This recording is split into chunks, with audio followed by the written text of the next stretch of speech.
What up mga idolo? Nakakamiss mag voice over nakakamiss yung basag kong boses So let's proceed. Ang topic natin ngayon is all about isolation. Yang nakikita nyo sa video, yan yung main cooler. Pero bago namin binuksan yung cover na yan, meron munang isolation na nangyayari. Madali lang naman talaga mag-isolate ng main cooler. Ang problema lang sa mga baguhan, pag nakikita nila yung malakihang pipe na nakakonect sa cooler is nakukonfuse na sila. Ganito kasi yan. Kunyari, ito yung front view ng cooler natin So yung mga pipe na nakakabit dyan, ito yung apat na yan.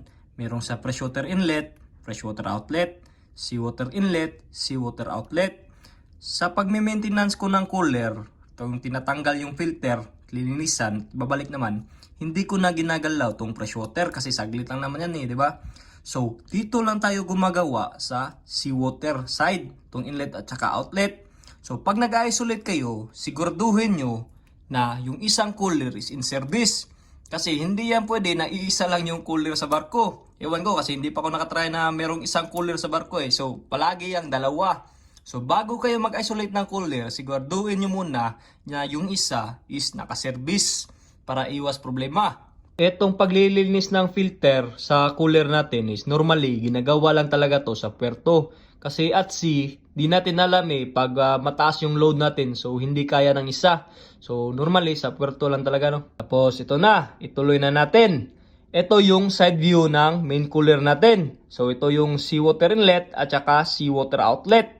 So dito sa seawater inlet, ang seawater talaga is galing yan sa sea chest natin. So galing sa sea chest, meron lang tayong main seawater pump para itulak yung tubig papasok ng cooler.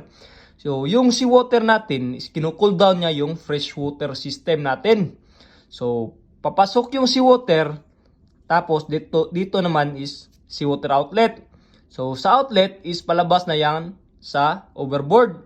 So itong sistema is tinatawag na open circuit or open system kasi papasok lang yung tubig tsaka pinapump out sa labas. So open system.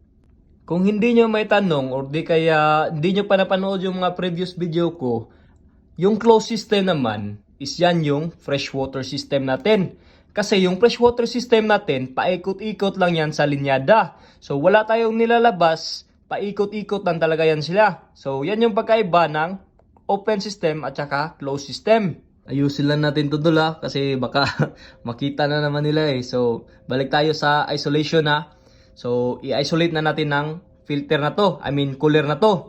So let's say yung isang cooler natin is in service na. So lilinisan natin tong filter na to So normally, ginagawa natin is sinisirado natin yung inlet at outlet valve.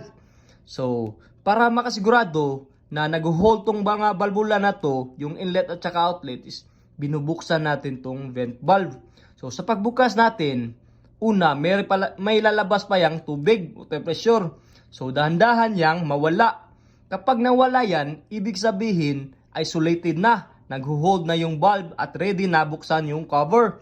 Kapag namang hindi yan nawala, tuloy-tuloy pa rin yan, yung malakas yung pressure, ibig sabihin yun, huwag nyo nang ituloy na buksan to. Kasi nga, leaking ang balbula, hindi nag-hold. Pag binuksan mo yan, delikado yan. Di natin alam na sa pagbukas mo, hindi mo na pwedeng maibalik yan kasi nga leaking yung balbula mo. So be careful. So again, to isolate the cooler, you just need to close the inlet and outlet seawater valve. And after that, open the vent valve. Kapag wala nang lumabas na tubig sa vent valve natin, sa vent line, ibig sabihin nun, pwede natin buksan yung cover. So, yun lang yun. By the way, mga dol, huwag kayong kumpiyansa kasi minsan, itong vent valve is barado din. So, let's say, naisirado mo na yung inlet at saka outlet valve ng seawater line natin, So, dito sa loob niyan is meron pa yung natitirang water pressure. So, normally, sa pagbukas mo ng vent valve natin is meron yung tubig na lalabas. So, meron talaga yan kasi i-release niya yung natitirang water pressure sa loob. So, kapag walang lumalabas yan, ibig sabihin, barado yan. And aside from that, you can also check the seawater pressure gauge. So, makikita nyo yan dyan sa front view ng cooler natin. So, yun lang. Bye!